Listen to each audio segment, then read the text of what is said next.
Deleting a Gmail account is a permanent decision, so it's important to back up any data you may want to keep. To begin the process, sign into your Google account and navigate to the Data and Privacy section.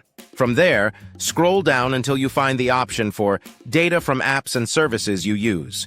Within this section, click on Delete a Google Service, which will show a list of services associated with your account.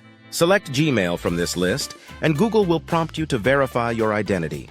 This might include re-entering your password or confirming with a code sent to a linked phone or email. Before proceeding, Google gives you the option to download your data, which is useful if you want to save emails, contacts, or any files linked to your Gmail account. After reviewing this option, confirm your choice to delete Gmail. Once confirmed, your Gmail account and its contents will be permanently deleted. It's important to remember that deleting Gmail doesn't automatically delete your entire Google account.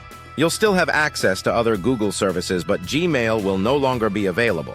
If you need further assistance, Google's Help Center provides resources to guide you through the process.